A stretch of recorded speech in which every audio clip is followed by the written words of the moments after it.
سلام دوستان، امیدوارم که حالتون عالی باشه. در مورد پلان گنبدخانه تاج الملک توی ویدئوی قبلی صحبت کردیم. امروز میخوایم در مورد انواع بافت‌ها و چیدمان‌های آجری داخل گنبدخانه صحبت بکنیم. همونجور که گفتیم توی هر ضلع گنبدخانه 3 تا دهانه وجود داره. دهانه وسط بزرگتر هست و یه قوس بزرگ که اینجا داریم. دهانه کناری کوچکتر هست و 2 تا قوس 2 طبقه روی همدیگه قرار گرفتند. برای اینکه ما بتونیم بافت‌های آجری مختلفی که اینجا وجود داره رو به خوبی معرفی بکنیم که به خوبی از همدیگه تفکیک بشن، این دهانه‌ها رو نامگذاری کردیم. دهانه‌های کوچکتر به اسم حروف A هست. از اینجا شروع میشه دهانه A1، A2، A3، A4 و همین ترتیب دور میزنه تا اینجا میشه A8. دهانه‌های بزرگتر که وسط قرار گرفته B1، B2، B3 و B4. پس از دهانه اول A1 شروع میکنیم. این قسمت عقب که اینجا میشه، یعنی نسبت به نمای مقدار عقب‌تر هست، این بافت آجری رو داره که تصویرش رو میبینین، بزرگ نمایش رو. این بافت رو ما اینجا ترسیمش کردیم تو محیط اتوکد. همونجور که میبینید آجرها به صورت عمودی و افقی قرار گرفتن و نقش را ایجاد کردن. آجرهایی که توی این نقش استفاده شدن این 3 سایزی هستند که این پایین کشیده شدن. آجری که به صورت مربع هست به اسم کلوک ما میشناسیمش، تناسب 1:1 داره. آجر سایز بعدی تناسب 1:2 داره و آجر بعدی 1:3. همونجور که میبینین یه سری بندهای عمودی و افقی با سایز معمول حدود 1 سانت هستن، ولی یه سری بندهای عمودی هستند که عرض بیشتری دارن.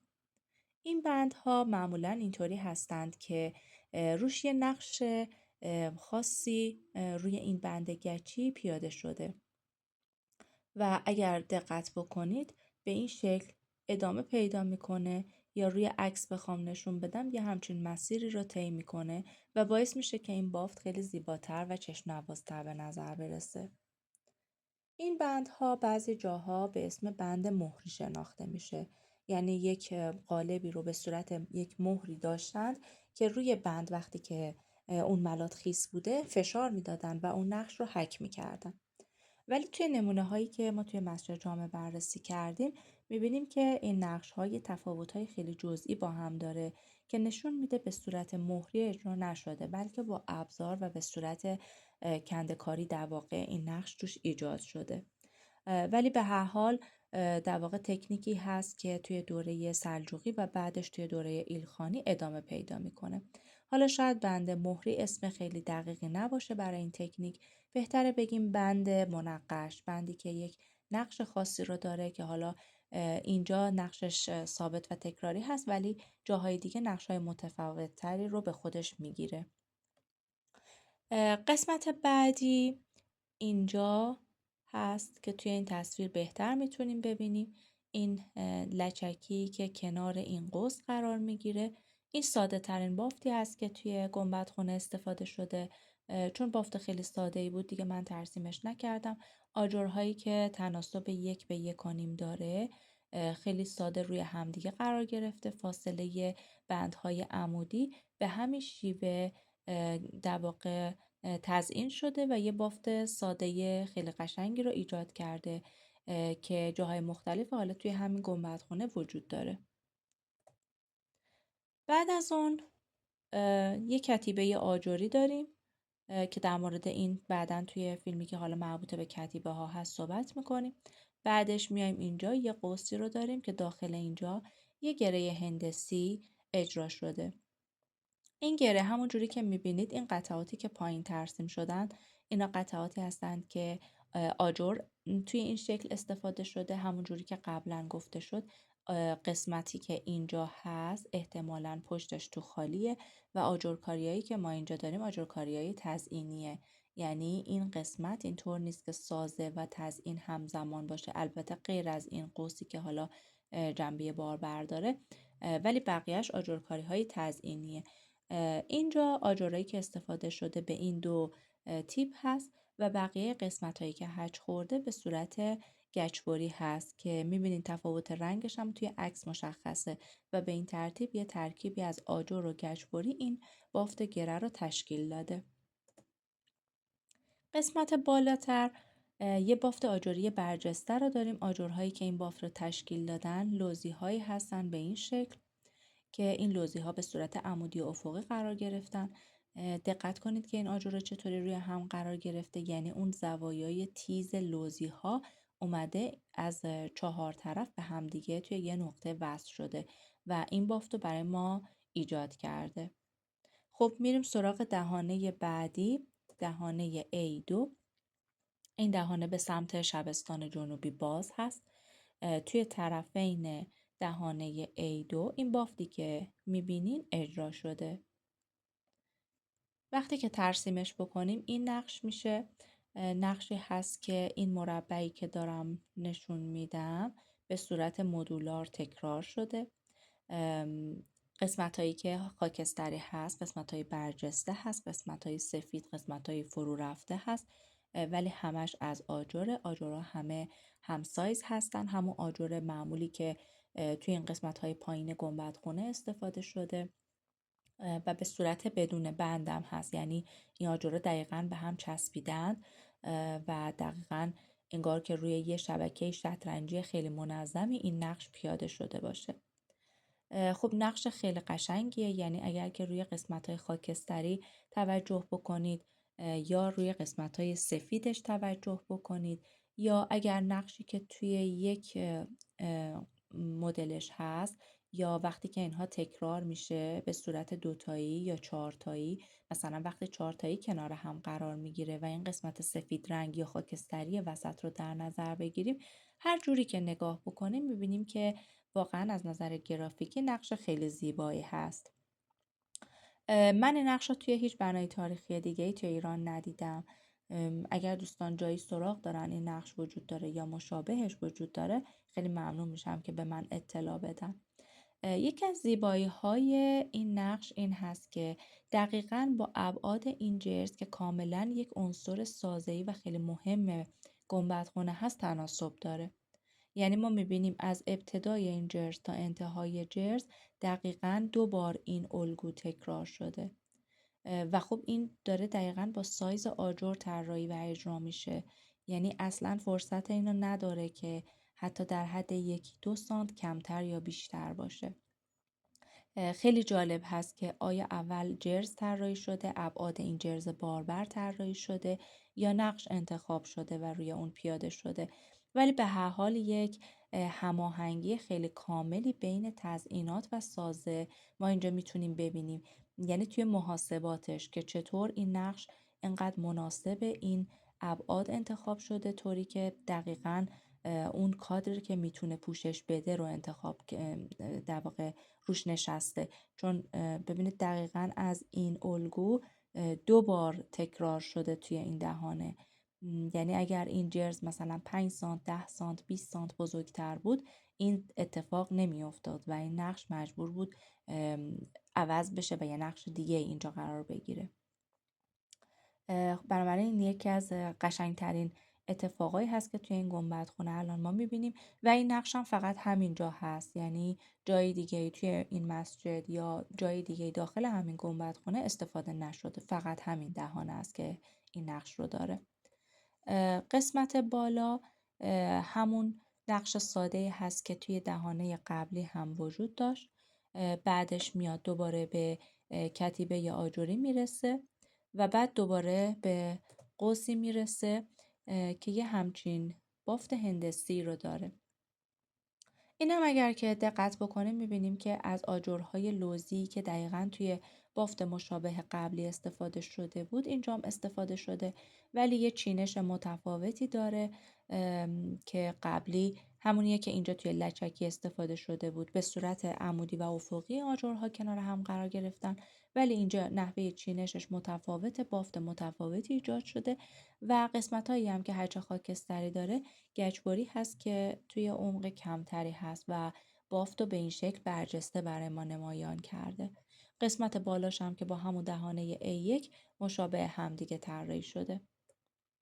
میریم سراغ دهانه وسطی B1 در طرفین این دهانه B1 این دیوار آجری رو با این نما داریم. وقتی که نقش رو پیاده بکنیم این تصویر میشه. آجرهایی که اینجا استفاده شده 4 تیپ هستن. آجر تناسب 1 1 1 به 1 و نیم، 1 به 2، 1 به 3.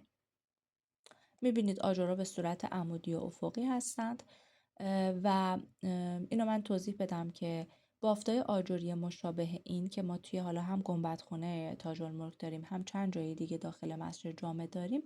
اینا به این شکله که آجرهایی که افقی هستند برای ما حکم زمینه رو دارن و آجرهایی که عمودی هستند اون نقش و شکل اصلی رو تشکیل میدن.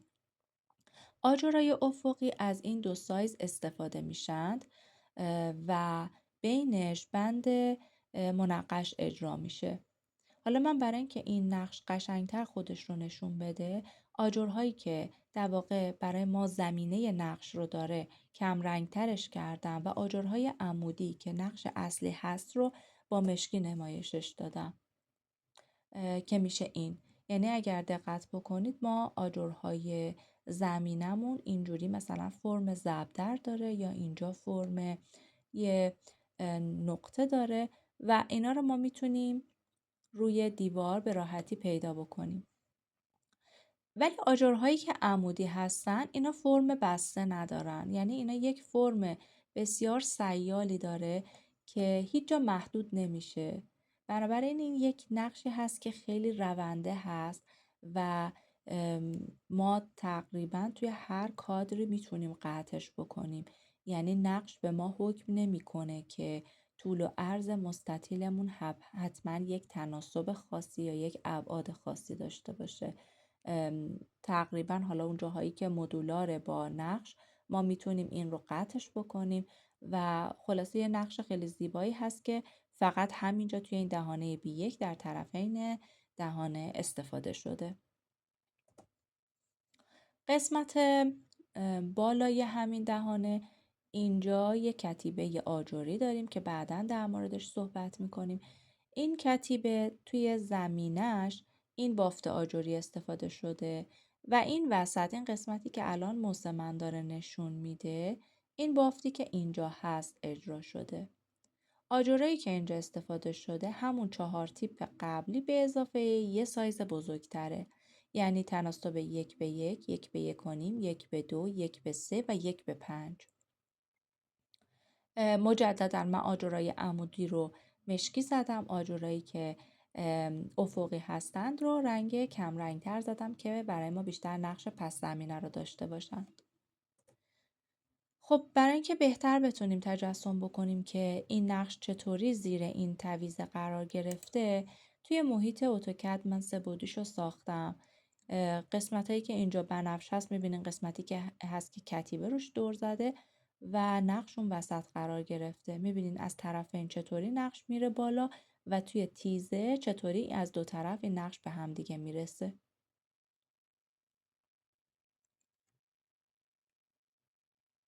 خب میریم سراغ قسمت بالاتر، لچکی این قوس که این نمای از نزدیکش هست. وقتی قوس رو ترسیم بکنیم همچین گره‌ای داره. این گره بر اساس هندسه 6 ضلعی هست، بنابراین خطوطی که اینجا هستن همه زوایای 0 60 120 دارن.